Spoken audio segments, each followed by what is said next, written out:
प्रतिश्रुति नुआ सकाल संकल्प मोर गोटे मानस संतान 2019 मसीह आरंभ कर 2026 पर्यंत यह अष्टम वार्षिक उत्सव आ अष्टम गर्भ कहवाक गले जमी अष्टम गर्भ में कृष्ण जन्म हुए ठीक से भाया किसी प्रतिकूल परिस्थिति भी आसाला कृष्ण जन्म समय आमर उन्मोचन समय किसी वर्षा किसी पवन भी होता किंतु भगवान आशीर्वाद ठीक ठाक सब होगा मंच कार्यक्रम एवं चालू रही अष्टम वार्षिक उत्सव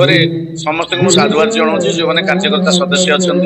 जो मैंने आम परिचालन अच्छा सभापति कार्यकारी सभापति जो मैंने मंचर सभापति करते जो मैंने अतिथि थे समस्त धन्यवाद जनाऊँ स्मृति रंजन त्रिपाठी प्रतिष्ठाता और परिचालन संपादक प्रतिश्रुति पत्रिका ये उत्सव मुख्य लक्ष्य है लक्ष्य तो अनेक आज्ञा स्वप्न जमीक अनेक कि लक्ष्य गोटे थाए लक्ष्य अच्छी कौन जे तरुण कवि तरुण उपाध्याय लेखक वरिष्ठ युव विशेषकर जो मैंने मुख्य स्रोत को आसी पार ना इवेन आमर भी प्रशासन भी लेखा आसी जो मैंने जो मान पाखे इंटरनेट भी नहीं पाखक जाए लेखा आनी समस्त गोटे लेखा समस्त गोटे सारस्वत छाइतल समाजर मुख्य स्रोत को आना आ विशेषकर युव लेखक लेखक मान अग्रणी माने अग्राधिकार देवा यहाँ ही मुख्य लक्ष्य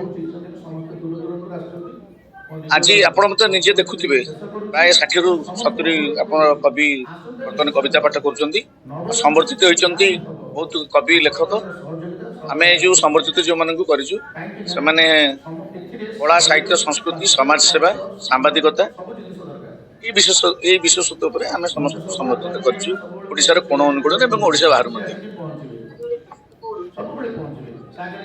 पुस्तक उन्मोचन है ना पत्रिका उन्मोचन अष्टम वार्षिक उत्सव जेहेतु अष्टम पत्रिका उन्मोचन होता प्रकृति विशेषज्ञ जो प्रकृति जल जमी जंगल पर्यवेसित कि प्रकृति कले खाली ये प्रकृति को बुझाएनि जमी आप चाराटे रोपा आप सूर्यालोक दरकार पानी दरकार सार दरकार ठीक से भाया निजर अंतर मन को भी सेमतिका जागृत करूँ सी भी गोटे प्रकार प्रकृति जोटा कि दरकार पड़े चाराटा जमी महाद्रुम होमतिका निजर अंतर मन को आपड़ जदि ऊपर को ने निजर चेष्टा उच्चारण आचरण बल आम समस्त आगू जावा ठीक है साहित्य सर्जना भाई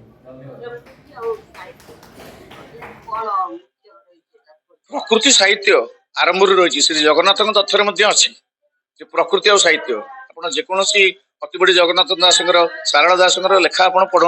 आप जापर प्रकृति सहित माटी पानी पवन जगन्नाथ जड़ित जगन्नाथ को कहीं देखी ना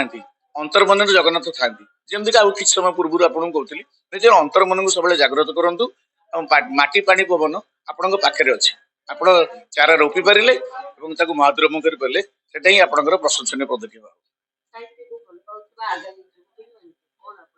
युवपीढ़ी मान को ये उपदेश देवी जे आपण मैंने लिखु कम पढ़ु अधिका पढ़ले आपण मान सृजनशीलता बढ़ आजिकल बहुत कंचा साहित्यिक मैंने सब बाहर माने आपन को कहवाक गले कहवा बाहुल्य हम राति पाइले साहित्य सभा हो किंतु से साहित्यिक बोली मुझे कहीं गणी पारुनी ये लेखक लेखिका समस्त आसतु आगू क्या मना नहीं किंतु अन्य मान को अनुसरण अनुकरण करके निजर सृजनशीलता बढ़ातु अधिका पढ़ी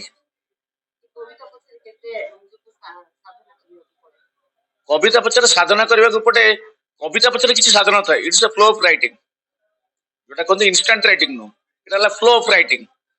राइटिंग माने आपनकर आज जति किसी गोटे मन को गोटे भावना आसिला आपण सेटा को आपण रेकॉर्ड करके रखिदेले मन भीतर जदि से प्रकृत कवि हितिबो तार सही जिनसटा से पुणी तार मेमोरी भीतर बाहर करके कोठी ना कोठी गोटे रफ्ता से फेयर कर दो कविता बोली सेमती किसी न थाए आजिकल कथा साहित्य हेलानी छंद कविता हेलानी आधुनिक कविता हेलानी आपण साहित्य संस्कृति प्रति वार्ता है साहित्य और संस्कृति समस्ते सब बेले अंगांगी भाव जड़ित जदि आम निज अंतर मन को जापर आम कला को जापर साहित्य को जापर दयानिधि त्रिपाठी जगन्नाथ संस्कृति गवेषक और प्रवचक मो आज प्रतिश्रुति नुआ सकाल संकल्प जो पत्रिकाटी बाहर प्रति वर्ष गोटे गोटे इश्यू बाहर आज तार अष्टम वर्ष अष्टम इश्यू बाहर एवं एठिकी मु सभापति हिसाब निमंत्रित होकर आसती सुदूर पुरी এই পত্রিকাটির গোটে ଅନନ୍ୟ ଜିନିଷ ହେଲା ଆମେ ପତ୍ରିକା ତ ସାହିତ୍ୟ ପତ୍ରିକା ଦେଖୁଛେ ସବୁବେଳେ ବିଭିନ୍ନ ପ୍ରକାର ସାହିତ୍ୟ ସୃଷ୍ଟି ହଉଛି କିନ୍ତୁ ଏଇ ପତ୍ରିକାଟି ଆଜିକି 8 ବର୍ଷ ହେଲା ଗୋଟିଏ ଗୋଟିଏ ବିଭାଗକୁ ନେଇକିରି ଯେମିତି ଏଥରକ ପ୍ରକୃତି ସଂଖ୍ୟା ହେଇଛି ସେମିତି କେତେବେଳେ କୋଉ ସଂଖ୍ୟା କେତେବେଳେ ଜୀବନ କେତେବେଳେ ପ୍ରକୃତି ଏଇଭଳି ବିଭିନ୍ନ ସଂଖ୍ୟାକୁ ନେଇକିରି ସେ କରାଯାଉଛି ଏଇ ପ୍ରତିଶ୍ରୁତି ପତ୍ରିକାଟି ହଉଛି ଯାହାକି ଗୋଟେ ସଂଗ୍ରହ କରିବା ଭଳି ପତ୍ରିକା ହଉଛି କାହିଁକିନା ପ୍ରକୃତି ଉପରେ ବି ଆଜି ସମସ୍ତଙ୍କ ଲେଖା ଥିବ ପ୍ରକୃତି ଉପରେ ତେଣୁ ପ୍ରକୃତି ଉପରେ ଯେତିକି ଲେଖା ଆପଣ ମାନେ ପାଇବେ କବିତା ପାଇବେ ଗପ ପାଇବେ ଭ୍ରମଣ କାହାଣୀ ପାଇବେ ପ୍ରବନ୍ଧ ବି ପାଇବେ ତେଣୁ ଏ ପ୍ରକାର ପତ୍ରିକା ସାହିତ୍ୟକୁ ସମୃଦ୍ଧ କରିବା ସହିତ ଅନେକ ଶିକ୍ଷଣୀୟ ବିଷୟକୁ ଆମକୁ ଦିଏ କାହିଁକିନା ଆମେ ଗୋଟିଏ ଗୋଟିଏ ବିଷୟ ଉପରେ ଗୋଟିଏ ସଂକଳନ ଆମେ ପାଇଗଲେ ପ୍ରକୃତିକୁ ନେଇ ସାହିତ୍ୟ ତ ଚିନ୍ତା କରି ଯାଇ ପାରେନି ସାହିତ୍ୟ ପ୍ରକୃତିରେ ହିଁ ପ୍ରତିଫଳିତ ହୋଇଥାଏ ବା ପ୍ରକୃତି ତାକୁ ପ୍ରତିପାଳିତ କରିଥାଏ ସାହିତ୍ୟକୁ ଯଦି କିଏ ପ୍ରତିପାଳିତ କରୁଥାଏ ସେ ହେଉଛି ପ୍ରକୃତି ଆପଣଙ୍କର ଯେତେ ଦେଖିବେ ସାହିତ୍ୟ ପ୍ରକୃତି ବର୍ଣ୍ଣନା ଛାଡିକିରି ଆଉ କୋଉଠି ନାହିଁ ଆପଣ ପ୍ରାଚୀନ ସାହିତ୍ୟ ଦେଖନ୍ତୁ ଆଧୁନିକ ସାହିତ୍ୟ ଦେଖନ୍ତୁ ପ୍ରତ୍ୟେକରେ ପ୍ରକୃତିର ପ୍ରତିଫଳନ ଅଛି ଏବଂ ପ୍ରକୃତିକୁ ଛାଡିକିରି ଆମେ ସାହିତ୍ୟକୁ କରିପାରିବେ ନାହିଁ ଆମର କେବଳ ପରିବେଶ ବୋଲି କହିଲେ ହବ ନାହିଁ ପ୍ରକୃତି କହିଲେ ଅନେକ ପ୍ରକାର ପ୍ରକୃତି ଅଛି ଏବଂ ପ୍ରକୃତିକୁ ଛାଡିକିରି ଆମେ ସାହିତ୍ୟ କରିପାରିବା ନାହିଁ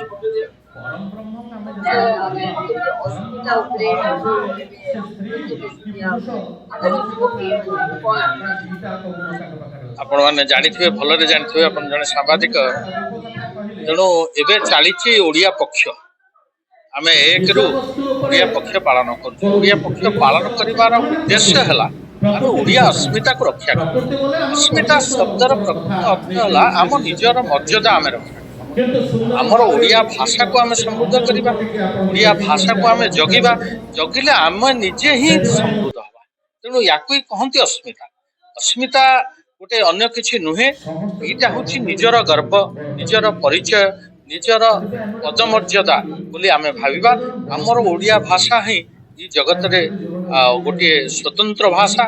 ଏବଂ ଏଇ ଭାଷା ହିଁ ଆପଣ ଜାଣିଛନ୍ତି ଉତ୍କଳ ଦିବସ ପାଳନ ହେଲା ଭାଷା ଭିତ୍ତିକ ପ୍ରଥମ ରାଜ୍ୟ ଇଏ ଭାଷାକୁ ନେଇକି ରାଜ୍ୟଟି ଏଠି ଗଠନ ହେଇଛି ତେଣୁ ଏ ଓଡ଼ିଆ ଭାଷା କେବେ କମ୍ ନୁହେଁ କେହି ବି ତାକୁ ସ୍ୱତନ୍ତ୍ର ଭାଷା ନଏ କହିକିରି ଏକୁ ହଟେଇ ଦେଇ ପାରିବେ ନାହିଁ କାରଣ ଏହାର ପ୍ରାଚୀନତା ପ୍ରତିପାଦନ ହେଇ ସାରିଛି ଅତି ପ୍ରାଚୀନ ଭାଷା ଇଏ ସଂସ୍କୃତ ପରେ ପରେ ଏ ଭାଷା ପ୍ରାଚୀନତା ଉପଲବ୍ଧି ହେଇଛି ତେଣୁ ଆମର ଅସ୍ମିତା ହେଲା ଆମେ ତାକୁ କେମିତି ରକ୍ଷା କରିବା ଆମେ ତାର ପଦମର୍ଯ୍ୟାଦା ଓଡ଼ିଆ ଭାଷାକୁ ସମୃଦ୍ଧ କରିବା ତାହେଲେ ଆମର ନିଜର ପରିଚୟ ସୃଷ୍ଟି କରିବା ସହିତ ଭାଷାର ଅସ୍ମିତା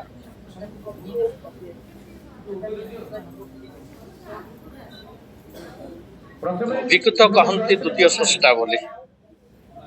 କବି ଦ୍ୱିତୀୟ ସ୍ରଷ୍ଟା କହିବାର ଉଦ୍ଦେଶ୍ୟ ଏତିକି ହେଲା କବି ଗୋଟିଏ ହୃଦୟକୁ ଛୁଇଁ ପାରେ କବିର କବିତା ଏବେ କବିତା ପାଠ ଚାଲିଛି ଆପଣମାନେ ଶୁଣିଥିବେ ଛୋଟ ପିଲାଟିଏ କବିତାଟିଏ ପଢିଲା ଆମ ହୃଦୟକୁ ଛୁଇଁଲା ହୃଦୟରେ ବାଜିଲା କାହିଁକି ସେ କବିତାର ଭାଷା ସେ କବିତାକୁ ପଢିବାର ଶୈଳୀ ଏ ସବୁ କବିତା ଧିରେ ଅଛି ଏବଂ ଅନ୍ୟ ବିଭବ ସହିତ ଏଇ ବିଭବଟି କବିତା ବିଭାଗଟି ପ୍ରଥମେ କବିତା ଆରମ୍ଭ ହେଇଥିଲା ଓଡ଼ିଆ ସାହିତ୍ୟର ପ୍ରଥମ ଯଦି ଆମେ ଦେଖିବା କାବ୍ୟ କବିତାରୁ ହିଁ ଆରମ୍ଭ ହେଇଥିଲା ତାପରେ ପରେ ଗଦ୍ୟ ସାହିତ୍ୟ ଆସିଛି ତାପରେ ପରେ ନାଟକ ସାହିତ୍ୟ ଆସିଛି ତାପରେ ପରେ ଅନ୍ୟାନ୍ୟ ଜିନିଷ ଆସିଛି କିନ୍ତୁ କବିତା ହିଁ ପ୍ରଥମରୁ ଆସିଛି କବି ଓ କବିତା ଗୋଟିଏ ମୁଦ୍ରାର ଦୁଇଟି ପାର୍ଶ୍ୱ କବି କବିତାକୁ ଛାଡିକିରି କବି ନାହାନ୍ତି କି କବିକି ଛାଡି କବିତା ନାହିଁ